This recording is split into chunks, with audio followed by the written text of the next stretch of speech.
આજે હું તમને આપણા દેશની સરકારની એક એવી ગજબ ઇન્વેસ્ટમેન્ટ સ્કીમની માહિતી આપવા આવ્યો છું ને, જે સ્કીમમાં પૈસા ઇન્વેસ્ટ કરવાથી આપણે એ પૈસા ઉપર ટેક્સ બી નથી ભરવું પડતું, એ સ્કીમના રિટર્નમાં પણ આપણને જે પૈસા મળે છે એમાં ટેક્સ નથી લાગતું, અને એટલું જ નહીં, આનાથી આપણને એક પેન્શન પણ મળે છે, રિટાયરમેન્ટ વખતે એક ફંડ પણ મળે છે. પણ જ્યારે પણ આ સ્કીમનું નામ પડે છે ને, ત્યારે લોકો કન્ફ્યુઝ થઈ જતા હોય છે. હું કઈ સ્કીમની વાત કરું છું એ તમે જાણવા માંગતા હોય ને તો ધ્યાનથી સાંભળજો. હું તમને એક વાત કહું, વીટીવી ગુજરાતી ન્યૂઝની દરેક અપડેટ સૌથી પહેલા જોવા માટે ફેસબુક પેજ ઉપર મેન્યુ દબાઈને મેનેજ ફોલો સેટિંગ્સ અને ન્યૂઝ ફીડમાં ડિફોલ્ટની જગ્યાએ ફેવરેટ્સ કરી દો. યુટ્યુબમાં બેલ આઇકન દબાઈ દો અને રહો એકદમ અપડેટેડ. એક વાત કહું, આપનું સ્વાગત છે. મારું નામ છે ગુંજ ઠક્કર અને જે સ્કીમની હું વાત કરું છું એ સ્કીમનું નામ છે નેશનલ પેન્શન સ્કીમ કે પછી NPS. નામ સાંભળ્યું છે પણ કન્ફ્યુઝ થયા છો ને તમે દર વખતે? ચિંતા ના કરતા, વિડીયો પછી ત્યાં સુધી તમે સમજી ગયા છો NPS શું છે. તો સૌથી પહેલા NPS છે શું? NPS આપણા દેશની સરકારની એક રેગ્યુલેટેડ ઇન્વેસ્ટમેન્ટ કમ રિટાયરમેન્ટ પ્લાનિંગ સ્કીમ છે, જેમાં આપણે પૈસા ઇન્વેસ્ટ કરીએ, જેમાં ઇન્વેસ્ટમેન્ટ પર આપણને રિટર્ન્સ પણ મળે, આપણે રિટાયરમેન્ટ થઈએ ત્યારે એક લમસમ રકમ પણ મળે, રિટાયરમેન્ટ પછી આપણને એક મંથલી ઇન્કમ કે પછી પેન્શન પણ મળે, અને NPSમાં આપણે ઇન્વેસ્ટ કરીએ છીએ એમાં આપણને ટેક્સની બચત પણ મળે. હવે એક એક પોઈન્ટ હું તમને ડિટેલમાં સમજાવીશ. સૌથી પહેલા, કોણ NPSમાં ભાગ લઈ શકે, કોણ NPSમાં ઇન્વેસ્ટમેન્ટ કરી શકે? તો કોઈ પણ ભારતીય નાગરિક, રેસિડન્ટ કે પછી NRI NPSમાં ઇન્વેસ્ટમેન્ટ કરી શકે છે, જેમની ઉંમર 18 વર્ષથી લઈને 65 વર્ષની હોય ત્યાં સુધી. NPSના ફીચર્સ શું શું છે? તો સૌથી મોટો અને સૌથી સારો ફીચર છે આપણને ટેક્સ બેનિફિટ મળે છે. ટેક્સ બેનિફિટ સેક્શન 80C પ્રમાણે 1.5 લાખ રૂપિયા સુધીનો તો આપણને મળે છે, એ તો આપણને ખબર જ છે. પણ 80Cમાં જો 1.5 લાખ આપણે થઈ જાય છે, એના પછી બી એની ઉપર જો 50,000 રૂપિયા સુધીની આવક પર આપણે ટેક્સ નથી ચૂકવવો હોતો, તો એ 50,000 રૂપિયા આપણે NPSમાં ઇન્વેસ્ટ કરી શકીએ છીએ. આપણે NPSમાં ઇન્વેસ્ટ કરીએ છીએ, એ પૈસા ક્યાં જાય છે? તો એમાં બે ઓપ્શન છે.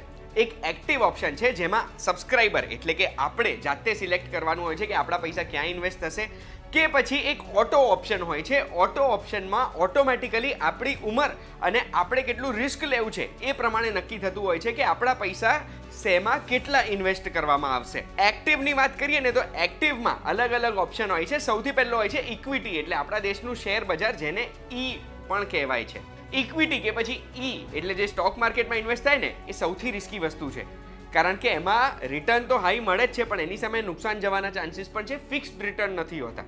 એટલે E પછી એના કરતાં સેફ હોય છે કોર્પોરેટ ડેટ કે પછી C. કોર્પોરેટ ડેટ એટલે આપણે કંપનીઓને પૈસા ધિરાણ કરવામાં આપણા પૈસા યુઝ થાય, જેમાં આપણી ફિક્સ એક આવક નક્કી થઈ જતી હોય છે. એનાથી પણ વધારે સેફ છે ગવર્મેન્ટ સિક્યોરિટીઝ કે પછી G. અને એના સિવાય ઓલ્ટરનેટ ઇન્વેસ્ટમેન્ટ ફંડ્સ એટલે AIFમાં પણ આપણા પૈસા આમાં ઇન્વેસ્ટ થઈ શકતા હોય છે. હવે as a active investor, active subscriber તરીકે તમે સિલેક્ટ કરી શકો તમારે કઈ પ્રકારના ફંડમાં કેટલા પૈસા રોકવા છે. પણ જો તમે ઓટો સિલેક્ટ કરો છો તો ઓટોમાં પણ આપણને 3 ઓપ્શન મળે છે. અગ્રેસિવ એટલે જે વ્યક્તિ ઇન્વેસ્ટમેન્ટ કરી રહ્યું છે એમની ઉંમર 35ની થાય ને ત્યાં સુધી ઇક્વિટીમાં વધારે રોકાણ થાય, 75% જેટલું એમને જેટલી ઇન્વેસ્ટમેન્ટ કર્યું છે એનું, અને બીજું 25% બીજા બધામાં રોકાણ થાય. ઓટોમાં બીજું ઓપ્શન છે મોડરેટ, જેમાં ઇક્વિટી એટલે શેર બજારમાં 50% જ રોકાણ આપણું થતું હોય છે, અને બીજા પૈસા સેફ ઇન્વેસ્ટમેન્ટમાં થતા હોય છે. અને કન્ઝર્વેટિવ અગર તમે સિલેક્ટ કરો છો તો એવા સંજોગોમાં શેર બજારમાં 25% થાય ને 75% સેફ જગ્યાએ ઇન્વેસ્ટમેન્ટ થાય. સેફ જગ્યાએ ઇન્વેસ્ટમેન્ટ કરીએ તો આપણું રિટર્ન પણ એટલું આપણને ઓછું મળતું હોય છે. જ્યારે પણ આપણે ઇન્વેસ્ટમેન્ટ કરતા હોય છે NPSમાં, ત્યારે એક ફંડ મેનેજર પણ સિલેક્ટ કરવાનો હોય છે. ફંડ મેનેજર એટલે સિલેક્ટ કરવાનો કે દરેક ફંડ મેનેજરની સ્ટાઇલ અલગ અલગ હોય. દરેક ફંડ મેનેજરને રેગ્યુલેટ કરવામાં આવે છે PFRDA દ્વારા, એટલે આપણા દેશની સરકાર જ નજર રાખતી હોય છે કે આપણા પૈસા સેફ છે કે નહીં. NPSમાં એક વખત આપણે ઇન્વેસ્ટમેન્ટ ચાલુ કરીએ તો દર વર્ષે મિનિમમ 1,000 રૂપિયા આપણે ઇન્વેસ્ટ કરવા જ પડે છે. પછી આપણે વાત કરીએ વિડ્રોઅલની. આપણે ઇન્વેસ્ટમેન્ટ તો ચાલુ કરી દીધું 18 વર્ષની ઉંમરથી કે 35 વર્ષની કે જે બી ઉંમરથી ચાલુ કર્યું છે NPSમાં ટેક્સ બચાવવા માટે. એ ઇન્વેસ્ટમેન્ટ ચાલુ કર્યા પછી આપણે વિડ્રોઅલ ક્યારે કરી શકીએ? તો આમાં ઘણા બધા અલગ અલગ ઓપ્શન હોય છે. પણ જો 60 વર્ષની ઉંમર થાય ને આપણી, એનો મતલબ આપણી રિટાયરમેન્ટ એજ આવી ગઈ છે, અને એજ ઓફ સુપર એન્યુઇટી કહેવાય. એ રિટાયરમેન્ટ એજ આવી ગઈ ત્યારે આપણે જેટલું બી ઇન્વેસ્ટમેન્ટ કર્યું છે એ ઇન્વેસ્ટમેન્ટનું લમસમ એટલે 60% પૈસા ઉપાડી શકીએ છીએ. એના સિવાય જે 40% બચ્યા છે એ 40%થી આપણે એન્યુઇટી ખરીદવાની આવે. એનો મતલબ છે કે એ 40% એન્યુઇટીમાં જતા રહે, એ 40%થી આપણને ફિક્સ મંથલી ઇન્કમ ચાલુ થઈ જાય છે. મેક્સિમમ આપણું જે કોર્પસ ભેગું થયું છે આપણે 60% જ ઉપાડી શકીએ, એનાથી વધારે ઉપાડી ના શકીએ. કમ્પલસરી 40% આપણે મંથલી પેન્શનમાં જ નાખવા પડે આમાં. અને જો અગર 5 લાખ રૂપિયા છે આપણું ટોટલ કોર્પસ 60 વર્ષની ઉંમરે, તો આપણે પૂરેપૂરા 100% ઉપાડી શકીએ છીએ. પણ જો અગર આપણે પાર્શિયલી ઉપાડવા છે, એનો મતલબ કે 60 વર્ષની ઉંમર નથી થઈ અને થોડા થોડા કરીને પૈસા ઉપાડવા છે, તો પણ આપણે જેટલું ટેન્યુઅર છે આપણે ઇન્વેસ્ટમેન્ટનું, એટલે આપણી 60 વર્ષની ઉંમર પહોંચે ને ત્યાં સુધી 3 વખત આપણે ઉપાડી શકીએ છીએ પૈસા. પણ એ ઉપાડવા માટે આપણે મિનિમમ 3 વર્ષ કોન્ટ્રીબ્યુશન કરેલું હોવું જોઈએ. જોઈનિંગના 3 વર્ષ પછી જ આપણે ઉપાડી શકીએ અને મેક્સિમમ આપણા કોન્ટ્રીબ્યુશનના 25% પૈસા જ ઉપાડી શકીએ. અને એ પણ તમને સ્ક્રીન ઉપર દેખાય છે, એમાંથી કોઈ પણ એક સ્પેસિફિક રીઝન હોય તો એના માટે જ. કોઈ પણ સબસ્ક્રાઇબરનો જો જીવ જતો રહે છે તો એમણે જેટલા બી કોન્ટ્રીબ્યુશન કર્યા છે 100% કોન્ટ્રીબ્યુશન એમના નોમિની કે પછી એમના વારસદારને આપવામાં આવે છે. કોઈ પણ વ્યક્તિ જો વિડ્રોલ કરે છે, પાર્શિયલ વિડ્રોલ કરે છે, જે 25% લિમિટ છે એની, તો એના ઉપર કોઈ પણ જાતનું ટેક્સ ભરવાનું રહેતું નથી.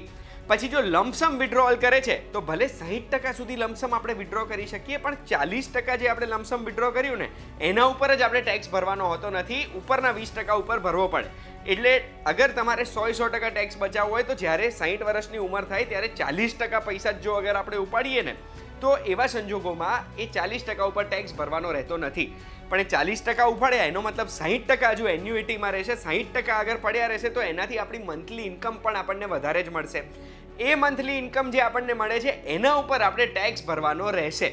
પણ એ 60% કે 40% જેટલા બી આપણે મંથલી ઇન્કમ માટે એન્યુઇટી ખરીદવામાં યુઝ કરીએ છીએ ને એના ઉપર પાછો આપણે ટેક્સનો બોજો રહેતો નથી. હવે હું તમને છે ને એક કેલ્ક્યુલેશનનું ઉદાહરણ આપવા માંગુ છું. માની લો કોઈ પણ વ્યક્તિ 32 વર્ષની ઉંમરથી ઇન્વેસ્ટમેન્ટ કરવાનું ચાલુ કરે છે એનપીએસમાં, દર વર્ષે 50,000 એટલે દર મહિને 4300 રૂપિયાનું ઇન્વેસ્ટમેન્ટ કરે છે. તો એ 28 વર્ષ માટે ઇન્વેસ્ટમેન્ટ કરશે અને કુલ આશરે 14 લાખ રૂપિયા જેવું ઇન્વેસ્ટમેન્ટ કરશે. અને જો એ ઇન્વેસ્ટમેન્ટ ઉપર એમને 10% રિટર્ન મળે છે ને, તો 28 વર્ષે એમના ઇન્વેસ્ટમેન્ટની ટોટલ રકમ હશે 80 લાખ રૂપિયા. એટલે એક કોર્પસ ઊભું થઈ ગયું, એક મૂડી ઊભી થઈ ગઈ છે આપણી. અને એ મૂડી ઊભી કરવા આપણે દર મહિને 4300 રૂપિયા ઇન્વેસ્ટ કરવા પડે. હવે એ 80 લાખ રૂપિયા જે થયા છે ને એમાં માની લો પૂરેપૂરા 60% રૂપિયા લમસમ તરીકે ઉપાડી લેવામાં આવે છે. તો એ લમસમ 60%ની રકમ થાય છે 48 લાખ રૂપિયા.